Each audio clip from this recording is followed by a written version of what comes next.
as a Christian and that they are in an environment that's going to support their growth as a Christian. So the next time that you're really thinking about, complaining about something in church, stop and ask yourself, is someone around here not a Christian? And if they are, is it worth them dying and withering away? Church family, I can tell you that every time, every single time, the answer to that question will be no. So now the question is, how do we get to be that good soil? Well, each spring, I'm volunteered by my mother to make sure that her flower garden looks the best. And so, the first thing we have to do is evaluate the condition that it's in, and it's not usually that great, just being honest. Sorry. But after we see what state the garden is in, we have to go out and weed out the things that have sprung up and that are going to hurt the plants.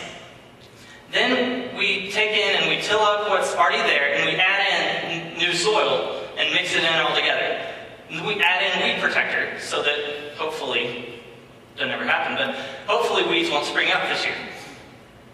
And then from that point on, the work continues. We have to continue working with that soil and working with the garden, going through and taking out the weeds that spring up and the dead parts that weigh down the plants. It's in the same way that we have to look at our own heart, our own garden. We have to evaluate what state we're in. That's the first thing. You have to be able to look at yourself and honestly ask yourself, is everything in my life something that's going to bring glory to Christ? So after that, you have to next weed out the sinful aspects of your life. And then you add in the new soil. You add in the new soil by spending time in God's Word. You take what He has given us. He gave us the Bible. And you add it to what you've already known. And then you add in the weed protector through prayer. You pray that the Lord would protect you from the evil one. And that if He does come into your life, you will be able to recognize it and rid it from your life. And then we have to continue working with that garden. There's no garden that you see that you just prepare it and it looks good and then you leave. You have to continue working with the garden. Or in our cases, you have to serve. You store up your treasures in heaven, not on earth. So referring back to those verses in Proverbs, the traveler just passes by the garden with the thorns and the disrepair. But now think about a time when you were driving down the street and you saw that lawn that was just perfectly groomed, every blade of grass was in place, and it looked cool and you wanted to go walk through it and feel the grass on your feet. We should be that garden, that lush lawn that people desire to enter into. So I ask you again tonight, what is it that we are producing? What are you producing personally? Are we the dry soil that doesn't want anything to change? Or are we the rocky soil and we're happy in our comfort zone and we're choking and making others wither away? Or are you the sluggard whose garden is being passed by because you have a thorn in your life and it's choking someone else out?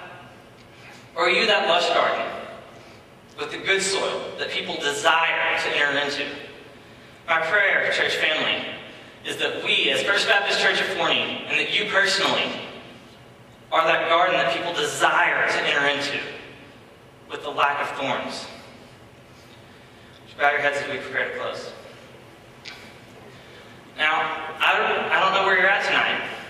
There's no way for me to know that. And maybe you're one of those seeds, or someone with a heart whose seed has just been sown. And you want to be receptive to the Word. And you want to take what Christ has given us and apply it to your day-to-day life. Or maybe you've been in the garden for some time, and you realize that you've become that dry soil or that rocky soil, and that you need to take the steps to become that good soil that's producing a harvest that's 30 or 60, 100 times what was sown. And possibly you've been growing, but as you've been growing, you've developed some thorns. Maybe you need to stop and do some pruning. You need to go to that person that you haven't been able to agree with and tell them that you're sorry for your actions and that you aren't going to let it get in the way of someone else coming to know the Lord. And possibly tonight, you've even developed a thorn within yourself. And you just need to come and kneel at these steps and ask the Lord to come and rid this thorn from your life.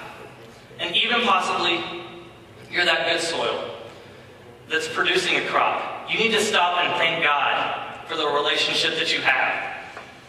And you need to pray that you would continue to be that good soil, and that you would be a soil that continues to support those around you who want to become that good soil. And finally, I ask you, maybe you're that traveler who's passing by, and you see the First Baptist Church of Forney is that lush garden that you've been looking for, and that you want to become a part of this great garden. I can tell you that I've experienced firsthand that this church is the good soil. Everything that goes into this church is for the sole purpose of bringing others to know the Lord. And so I ask that as we begin to sing,